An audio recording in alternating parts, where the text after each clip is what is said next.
Good evening, everybody. Welcome back to Eating the Elephant, where we take the recovery process from Hurricane Michael. It's this giant elephant, and we break it down into bite-sized pieces. I apologize for being an hour late tonight. It's just one of those things. Of course, those of you that don't want to stay up until 9 o'clock, if there are those of you that don't want to stay up until 9 o'clock, then you can always watch this later. We're going to record everything as usual. I want to start out, there's so much meat on the bone this week. There's some weeks that there's just one or two issues, and I get a little challenge for content. This week is not one of those weeks, and we're going to have to push some things off until Sunday, but I want to start with a few things. I want to acknowledge today is the 6-month anniversary. I know that everybody's doing a thing. I'm not going to do that. It's 6 months. But you know what? While I realize it's an emotional thing for us, whether you get your money today or tomorrow, or whether you get your home repaired today or tomorrow, or whether it was repaired a month ago, whether you get your roof next week, it's an arbitrary date on the calendar. I want to honor people that have an emotional attachment to a 6-month anniversary and to that date. But I also want to remind you that if you didn't get something done today, you can still get it done tomorrow. And I think you have two choices. I think all of us have two choices. You can either look back or look forward. You can look back to what's been tragic, you can look back to what's been awful, or you can look forward. You can look back to what didn't get done on your house, or you can look forward to what's going to be done on your house next week. I've had this discussion with my wife. We can look across behind our house to see all the trees that are gone and all the devastation where it was really beautiful before, and we can be despairing about that. Or we can look forward and we can look around at the trees that are still left that are all sprouting little green sprouts, and things are beginning to green up. And I choose to be optimistic, and I choose to look forward. It's obviously your choice, but I would encourage you to look forward rather than back. I got something today that just is making me a little crazy, and I have to get this off my chest a little bit. I am a libertarian Republican type of person. I lean to the political right.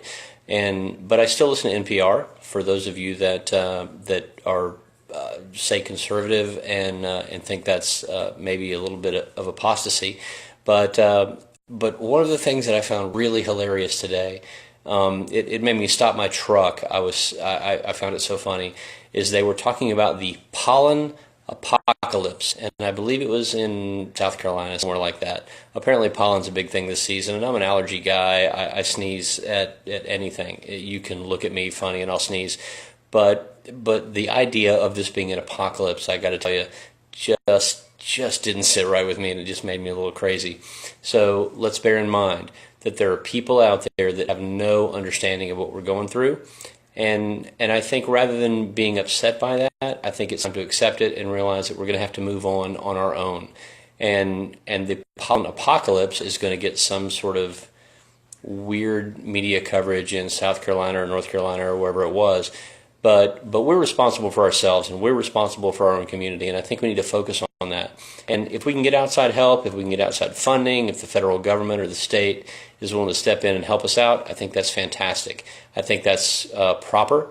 But if they don't, this is our community, and we need to protect it, and we need to make it recover. And so whether that money comes or not, I think we need to do the best job that we can. So if you are not particularly upset by the pollen apocalypse, I don't think you should feel bad by that. I just, the ridiculousness of some of the things that are happening right now are a little bit crazy. So don't get caught up in that. Let's keep moving forward. Let's keep one foot in front of the other. Let's keep our wheels in gear. Let's keep ourselves out of the ditch. I would like to say that I heard a really good term tonight. I was up at an event hosted by Mr. Kramer of Kramer Chevrolet, and one of the things he said that really stuck with me is that this is a hard reset. This is a hard reset for our community. So what do we do? That's a little bit like, it's not a matter of clicking a mouse. It's a matter of turning your computer all the way off or unplugging it from the machine, from the wall. And it's a hard reset. This is not a soft reset. We need to decide what we're going to be.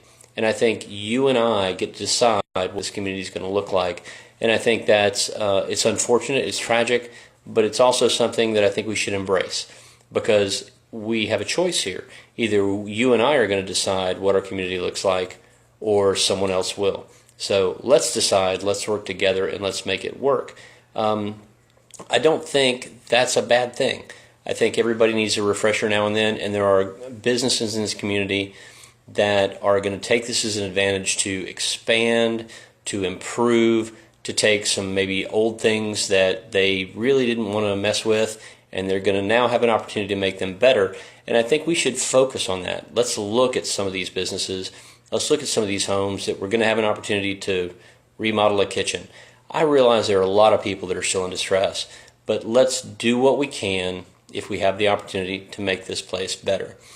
I want to talk about a couple of things that we've said over and over again, and I apologize for continuing to look at notes, but there's some things that we've said that I want to repeat. One of the things that apparently I've not gotten across properly is if you have a check for a claim and you cash it, that doesn't close your claim. If you have an issue, if you need to, if you're going to get some money, and you should have gotten a number of checks by now, cashing that check doesn't close your claim. It doesn't mean you've given up. It doesn't mean you accept that money as total payment for your claim.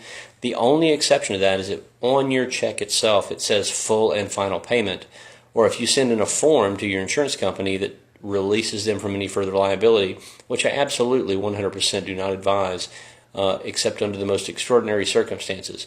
I think you guys need to look at what you're doing. But if somebody sends you money, if somebody sends you a check, deposit it. I don't think it's a problem. You're not giving up any rights. You can always come back for more money. You can always file a supplemental claim later. So I want to be clear about that. I've said it over and over again, but I don't know that it's gotten through to everyone. The next thing that I do want to cover, which is something that's really distressing and it's never even occurred to me, it's something that came to me just today. And it is that I'd like to thank John Thompson and a couple of other folks that brought this to me within about an hour of each other, and that is the idea that contractors are selling assignment of benefit contracts. Now, I want to be very clear and very transparent that I hate assignment of benefits. I hate AOB. I've spoken against them a million times. But what we're finding now is that there are instances that there were unlicensed contractors in particular, in some cases licensed contractors, that came to town early on. They got people to sign contracts that contained an AOB provision, and they are now bailing out of town, some of which just didn't really have much intention of doing any work, and they are selling these contracts for cash to other contractors that are, in general, licensed, prepared for this. They know how this system works. But these new contractors are people you've never met. You never had a choice. I cannot tell you how distressing I think that is. Now, the bad news is there are bad players taking money and giving your contract to other bad players. The good news is those contracts, frankly, are just not enforceable. They're going to be voidable. If you had particularly an unlicensed contractor that sells your contract, your AOB contract, your repair for your home to another contractor, chances are it's not valid. It's never going to be used. But people will bully you. You will have people call you that could conceivably harass you. And if you get to the point where you feel like you're under pressure, where people are pushing you to do something that just doesn't feel right, don't do it. I said this early on from episode 1 through episode 35 or so. If something doesn't feel right, you need to trust your gut. And I realize that's gotten difficult for some of us because we're in a position where some of us don't trust our instincts anymore. Maybe we've trusted some people, we've gotten burned. But if it feels wrong, then don't do it. And get some advice, take a step back, take a breath. And you should do what you feel is right. And if you don't feel like you're being treated fairly, it probably means because you're not being treated fairly. So, particularly if you find yourself in a position where you're dealing with a contractor whose name you've never heard, it is possible that your AOB contract has been sold to someone else, and frankly, that's probably not going to stand. So if you're getting bullied by someone, particularly someone new, I would say ignore them and push back and say that you're just not going to deal with them. I think that's the easiest way to go. If you need some help with particulars of that, give us a call. We'll let you know. We have plenty of assets that we can bring to bear because that's not a really heavy lift, and that's not something that it's going to be really, really hard for somebody to enforce that. There's been something that came up just today that I found kind of interesting, and it's something that we're going to look at a little bit more closely. It's the idea of supplementing your claim after you've sold your home. And by that I mean this. If you have a home, it's damaged, and you've done most of your repair work, or potentially all of your repair work, and you sort of feel like you've got everything in gear, and you're going to sell your home. We have a lot of people that are willing to put up with the process of repairing the home, of getting the insurance, of wrestling with insurance companies. However, they get very frustrated and they're out of energy when that's over with. And they want to take advantage of the current real estate market, which is just almost crazy. And so they want to sell their home. So the question then becomes, if the buyer then finds additional damage, now what happens? Well, if you're the person that has sold the home, frankly, you're off the hook, because chances are you've sold your home as is. There's an as-is provision in your contract. This has gotten very complicated, and there are going to be a relatively few of you that are affected by this. So I'm going to deal with this in a future post, but I'm going to kind of lay out in text how this works and how I think it should work. And to be honest with you, it's a new place for me to be, and I'm not certain of it. I'm going to get a little more legal advice and make sure that I'm not steering people astray. But if once you've sold a home, it seems to me that your best move, particularly if you sold it as is that you need to walk away. I don't think reopening your claim is your best move as a general rule. Now, if you want to be cooperative with the buyer and there's a genuine large issue that was undiscovered and you feel a moral obligation, that's a whole different kind of animal. And that's something that maybe we want to talk about on an individual basis. But I have to say that once you sell a home, I think generally it's time to go, particularly if you've sold it on an as-is basis. Now, if you've hidden something, if you've been very secretive, people that want to hide something from the buyer, I don't have a lot of sympathy for that. I think you need to play honestly. I think you need to be a fair player in the market. I had promised people that we would talk about, I didn't promise, that's probably a strong word. I had suggested we would talk about roofs, different types of roofs, how they apply. We're going to skip that tonight, and I'll tell you why. Because I think I had gotten a really good description of the different kinds of roofs that we had. I've had a lot of questions. I'm not a contractor. I think many people that know me would tell you that I'm rarely allowed to even hold a cordless drill. So I'm not the kind of guy that you want giving you advice on construction. But I have gotten some advice, some interesting information about roofs. And people have asked me about roof construction, which is better, which is worse, what are the different kinds of roofs. And I've done a little bit of research, and I'm really unprepared, frankly, tonight to give the kind of information I'd like to.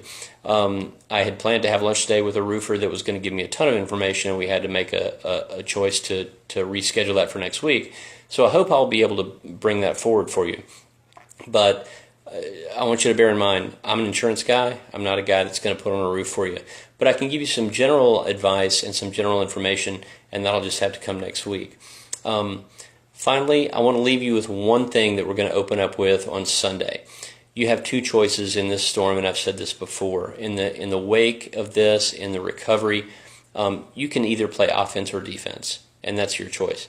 People that play offense, people that advocate for themselves, people that push, people that call, people that are that frankly, if you annoy people, if you are the squeaky wheel, people that play offense are having better results. If you sit back and just wait to see what your public adjuster or your insurance company or whatever, your contractor, they're going to show up whenever. They're going to give me whatever kind of funds I want. Eventually, if you sit back and wait and you are passive in this process, you are not going to have good results. What I would suggest you do is you play offense. You do not play defense. Do not let this process come at you. You go at this process. Go at your insurance company. Go at your contractor. Go at your public adjuster. Go at your attorney. Advocate for yourself. We've talked about advocating and the 4-step process. That is the number one thing to do. You need to educate yourself so you know what you're doing, and then advocate. I'm going to leave it with that, and I appreciate you putting up with us being an hour late tonight. And we'll come back at you with some really good specific roof information on Sunday, and we'll talk again a little bit more about playing offense versus defense. Thanks for joining us tonight.